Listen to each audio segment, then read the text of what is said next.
Era uma sexta-feira 13, dezembro de 1968.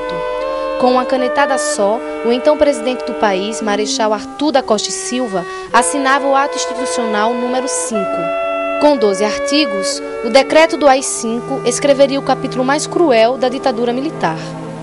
O AI-5 é o momento mais espúrio da ditadura. É quando a ditadura realmente ela tira toda a sua máscara, né? Ela tira todas as garantias da tênue, se é que se pode chamar assim, democracia existente, mas porque nesse momento aí a ruptura é total. Nós temos então uma legislação onde no adicional número 5 a Constituição é colocada no segundo plano, todas as garantias individuais são suspensas, inclusive o habeas corpus. Ainda que tenha se mantido uma certa aparência democrática no pós-64, já que houveram eleições estaduais, né?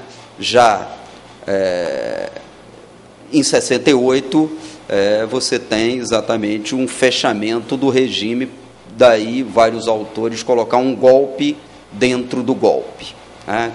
Quer dizer, há um recrudescimento brutal com relação à violência, né, estatal que beira ao terrorismo de Estado. Em 68, a juventude estava em ebulição. Naquele ano, até chegar dezembro e a maldita sexta-feira do AI-5, barricadas, passeatas e protestos ferveram no mundo, no Brasil e em Sergipe. No Brasil, nós temos, no começo do ano, em abril de 1968, a morte do estudante Edson Luiz no calabouço, que Edson Luiz foi assassinado pelas forças da repressão.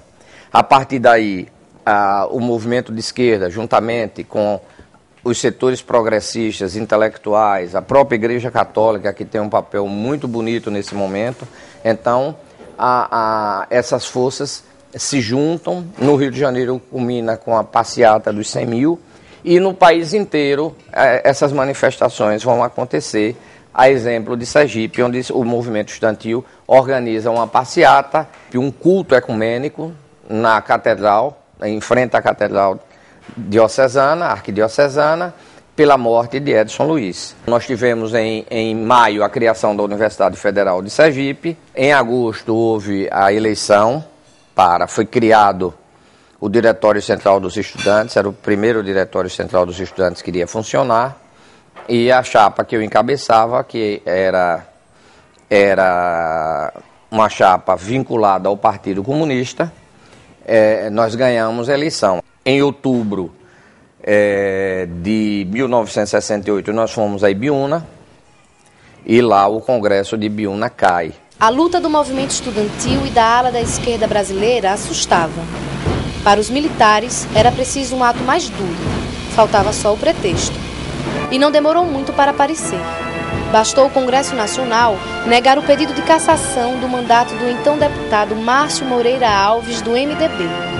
No discurso, o parlamentar recomendava que as mulheres não namorassem militares envolvidos com as violências do regime. Foi a última gota para o AI-5.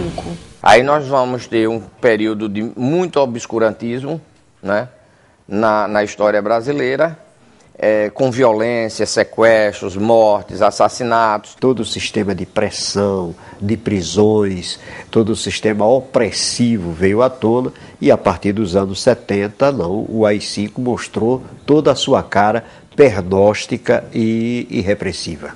A ordem era calar a boca de qualquer opositor do regime. Em Sergipe, parlamentares caçados, estudantes detidos no 28º Batalhão. Era a vez da censura nos jornais. Primeiro, com a presença de militares dentro da própria redação, o que não levou muitos dias, isso foi coisa de 15, 20 dias. Depois, posteriormente, com avisos que chegavam periodicamente à redação. Aliás, todos os dias, entre 6 e 7 horas, chegavam comunicados: fica proibido noticiar o sequestro do embaixador, fica proibido noticiar a renúncia do ministro Cirne Lima, fica proibido isso, fica proibido aquilo. Mais das vezes a gente tomava conhecimento do que estava acontecendo no mundo pelas proibições que chegavam. Foi um retrocesso amargo Foi um sofrimento atroz que a gente teve, eu acho até que desnecessário. Não precisava toda aquela rigidez. No momento em que toda a política brasileira estava sob controle, a linha dura do Exército prevaleceu e colocou para fora essa bilis chamada AI-5.